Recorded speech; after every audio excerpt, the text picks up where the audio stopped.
Tips and tricks on all the maps in Season 1. Dizzy Heights. Here's a way to blaze through the spinning discs at the start. Make your way to the second spinning disc from the left and just walk on the edges of the discs. There is no gap, so you can just walk in between the discs. This is much faster than just using the discs normally. If you do get a bad spawn, however, you can still do this strat. All you have to do is make your way to the second disc from the left. However, everyone does this now. It's not a new strat. Is this still possible to do as of Season 6.3? Yes, it is. What you do is you run while jumping or sprint jump instead of running. If you're in the lead, you can do a combination of both, or you could just walk on the discs like normal. You can also still dive under the balls. Just make sure to dive well before the ball is about to hit you. If you get the variant with no discs in the middle, just drop down. Instead of just trying to hop on the center column, it's much faster if you drop down and make your way across. And as for the Yeetus, I prefer to take the Yeetus from the side, wait until the Yeetus is in the 12 o'clock position or it's in the very top, then jump and it should hit you. However, if you get this variant with the spinning bar in the middle along with the spinning discs, jump dive to the spinning discs on the side and stay on the edges of it. The bar won't be able to hit you that way. Hit Parade. Fall down into the slime slope. It's faster than taking the beams. You can ragdoll, however, upon landing. So what I do is I slightly move my character, and by the time I land down, I usually don't ragdoll. If you're in the lead, you can actually sidestep the turnstiles without ever needing to move it. If, however, you do get the variant with the batons, let the batons hit you forwards by following the direction in which it's going to go. If you're far away and the wall right in front of you is open, by the time you'll get there, it will be closed. If you get the hammers towards the end, go with the flow of the hammers or go in the direction which the hammer is moving towards, and if you do that, the hammers will actually be able to hit you forwards rather than backwards. Door dash. Stay slightly behind and let people go for the doors instead. If you get the spinning disc variant, use the discs to lend yourself forwards. And as for the Yeetus, just go from the sides and jump when the Yeetus is facing the 9 o'clock position. Gate crash. Walk to the gates that are still up, and by the time you'll reach them, it will be down. If you do get the conveyor belt variant, use the belts to boost you forwards. And generally just get into the habit of going to gates that are closed, but only do this if you're kind of far away from the gates. When you reach the third section, these gates have different timings compared to the other gates. So I recommend slowing down and going through them when you see the opportunity to do so. As for the Yeetus, I recommend going underneath it due to the fact that you're on a slope. Run directly into it and jumping when it reaches the 12 o'clock position. You can also get yeeted by going to the side of it, but just make sure that you're in front of the Yeetus at the end of the day, and the same timing applies. Fruit Chute. If you get the variant with the Yeetus, which is the main variant, go for it. All you have to do is wait for the Yeetus to be in the 9 o'clock position, you jump,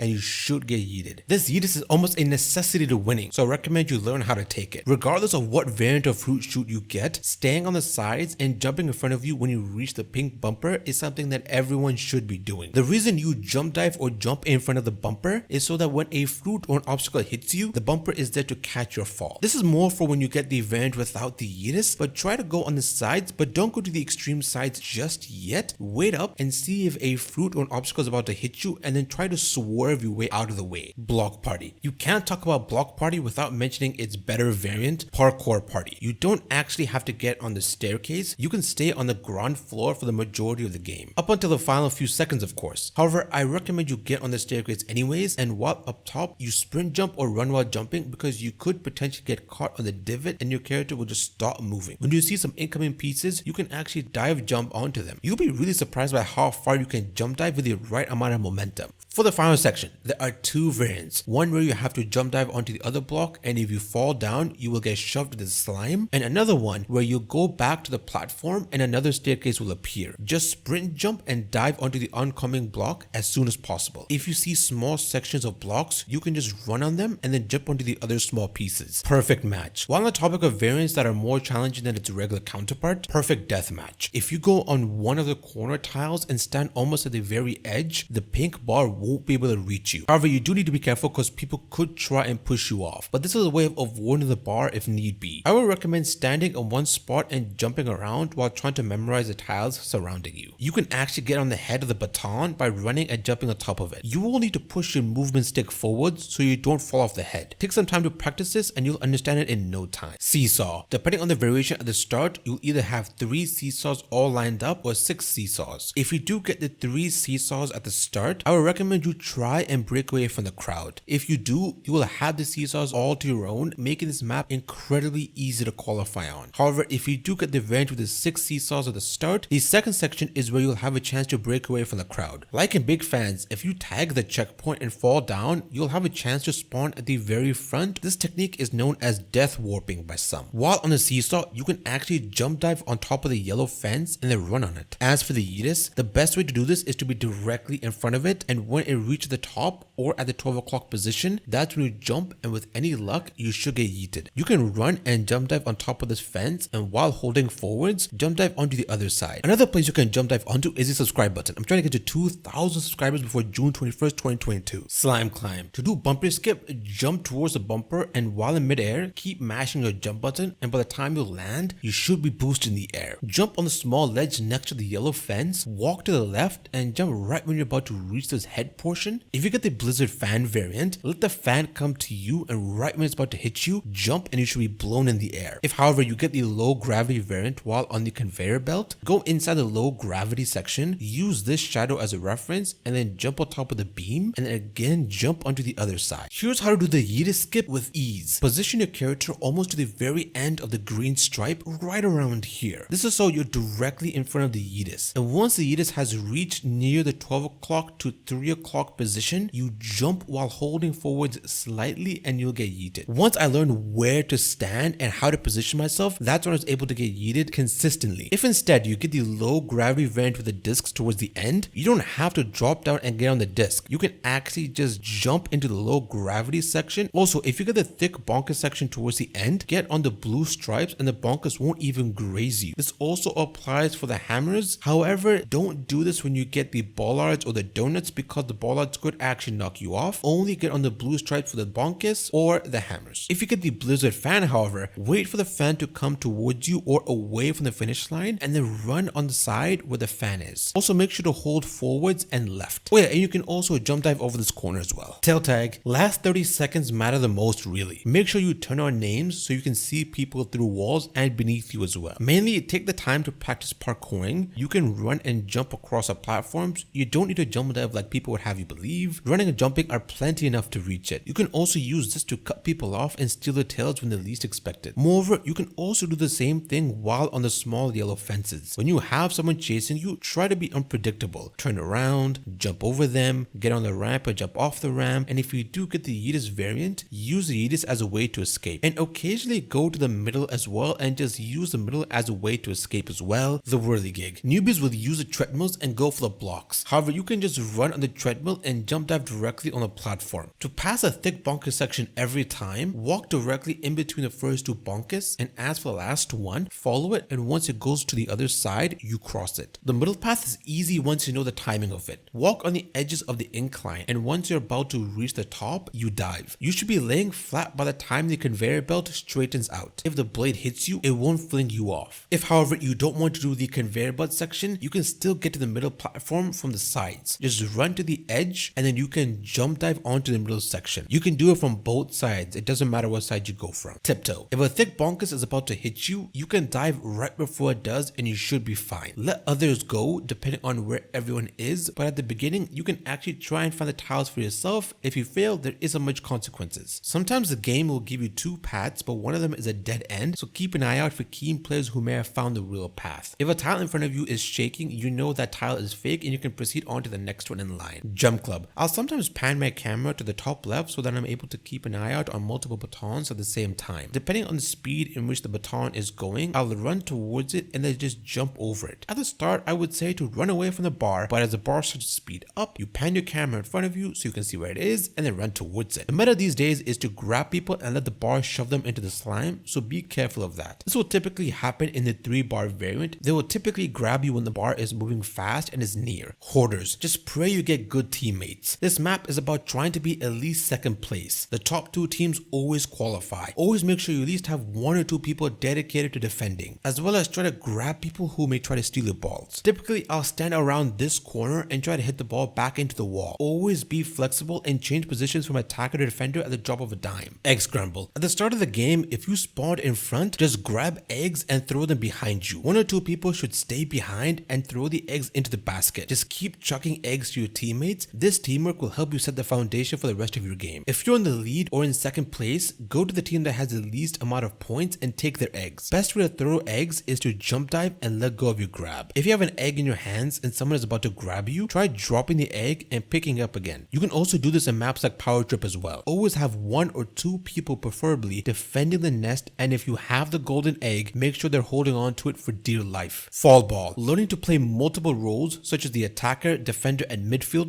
will greatly help you in qualifying on this map. This is one of those maps where being on voice comms really can benefit you. How you hit the ball is that you run towards the ball and dive. Ball hits aren't that consistent, so sometimes it could go 3 inches, sometimes it could go 45 inches. So your ping really matters a lot. Having 2 defenders is a necessity to winning. 1 defender for each side. Grab people who try to go for your ball. It may give your defender a chance to hit the ball away. Don't forget you can also travel with the ball, so go on the sides and walk with your ball, and always be ready to switch positions on the drop of a hat. If you get the variant with the spinning disc in the middle and the ball won't be headed in your direction, let your teammate or the other team get to it and get ready to counter. Team tail tag. If someone is chasing behind you, go up the ramp and slide down the slime slope and just keep doing that over and over. People often don't know how to counter it. You then can move forwards or wherever you want to really. If you're at the top section and near the incline, you can jump dive on top of the platform by using the incline. Use the middle section to bob and weave. Also, never chase one person for too long. If you're not able to get their tail, move on to someone else. Jinxed. Grabbing others so your teammate can jinx them is a habit everyone should develop. Even myself, because I don't do it nearly enough. If you get the variant with a blizzard fan, you can actually run and jump on the sides of the fan. A big tip I can give you is to never try to chase someone if you're super behind them, because you're moving nearly at the same speed as them and you might never catch them. Instead, try to cut them off or hope that one of your teammates is positioned well and grabs them. And also, you can stand in the center of the spinning disc and you'll just stand still. Try and juke players by using the environment around you. And if anything, try to get jinxed yourselves on purpose and try to catch people. You may never know, you may actually play better jinxed than you are as the civilian. Rock and roll. I always try and push the ball at the wall rather than the center, especially if you get the bollards at the start. If the ball gets hit by the bollard, it'll actually go flying backwards. If you push the ball to the right side, you will then need to position yourself to the very right and push it to the left. Once the ball is at about 40%, that's when I recommend you go down and try to stop the other team's ball. Everyone needs to be pushing before that. If someone is trying to stop your ball from moving, just grab them, and if you get the bollard variant at the end, the bollard or donuts can actually help you push your ball forwards. Going and stopping the other team's ball is an exercise I recommend everyone try to do frequently. Hoopsie daisy. I recommend staying on one side and just hanging around the disc. If you see that most of your team is on one side, you can then move to another. By splitting up, you cover more ground. And never go for a ring that has someone near it. Learning when to pick your battles will help you greatly. But don't just stay on the disc, do move around your side, go to the incline and get the rings there, or go to the center as well. Use the spinning disc as a center as a way to boost you forwards and then jump dive for the ring. Rollout. As of season 6.3, grabbing people and shoving them into the small gap is much harder to do, but it's still possible. If they're near a gap, just grab them. Once the gap is about to approach them, let go and they should fall down. In general, just don't be in one place for too long. Either walk to another ring or you can sprint jump. Use the walls as a shield if you happen to get the fruit cannon variant. Royal fumble. Only the last 40 or so seconds matter in this map. Take your time to parkour around the map and stay up top so you can keep an eye out for the tail. Stand in the middle of the big spinning disc and you'll just stay in place. If you try and chase behind someone, you'll never be able to catch up to them unless they mess up somehow. Instead, try and cut them off by jumping on top of the ramp from the side. If you happen to have a tail, drop down if you see people chasing. Be careful when going for the small discs because people will already know that you're there and will already be there. Use the discs to propel you to the ramp. An underrated juking strat I don't see enough people do is jump on top of this blue circular thing and go around it. In general, learning to be nimble and agile will really aid you in winning on this map. Jump Showdown. The meta for this map as of season 6.3 is to tap grab people and get them eliminated. You tap grab people by quickly grabbing them as the lower beam is about to hit them and quickly let go so you don't get hit either. The best time to tap grab people is when there are 2 tiles remaining. However, once the bar starts to spin really fast, you won't be able to tap grab them safely, so only really do it a little bit after the 3rd tile has fallen. Stay on the right side so that if you need to move to the left side, you're able to. And just keep an eye out on the upper beam. Once you see that it starts to cast a shadow on the tiles, that's when you cross to the right side. What I sometimes will do is I will count how many times I've jumped over the lower beam before I have to cross the upper beam. Typically in late game, it's 5 to 6 jumps. Knowing when to cross the shadow was when I learned how to time out this map frequently. By staying near the right and keeping an eye out on the upper beam. However, if you master tap grabbing, you can finish the game well before the bar starts moving at lightning speed. If you're on a tile that is about to fall down, you could jump on the right side of the lower beam and use it as a way to get to another tile. This technique is called pole jumping or bar jumping, and this is incredibly difficult to do, but it's great to do as a last resort. Jump on the very right side of the bar and keep jumping while slightly holding forwards and backwards. I have done this successfully only once. You're probably gonna die anyway, so why not give it a shot, eh? Hexagon. As of season 6.3, you only get this map when you have 10 or more people, so this map really devolves into running around like a blindfolded toddler on the sugar rush. You can try to play it slow, but you're at a disadvantage if you do so. However, there are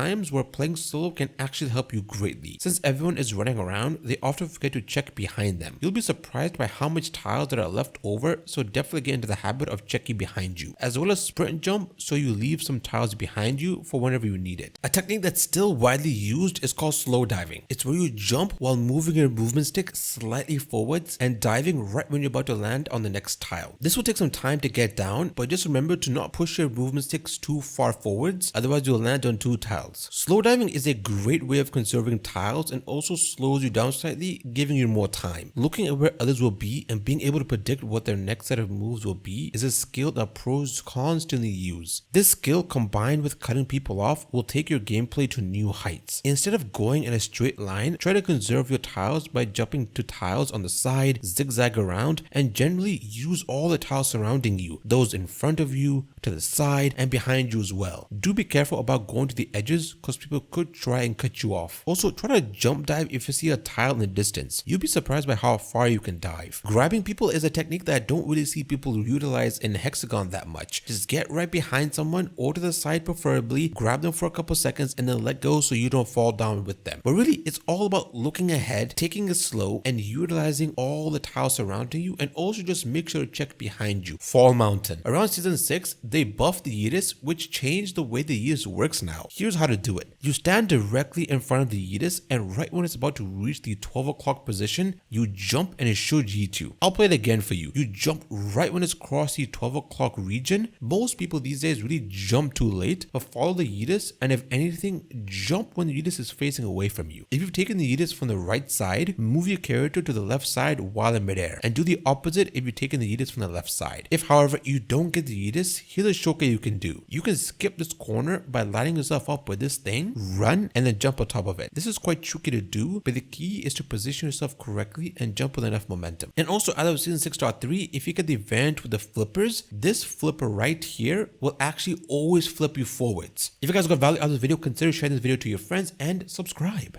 Woo!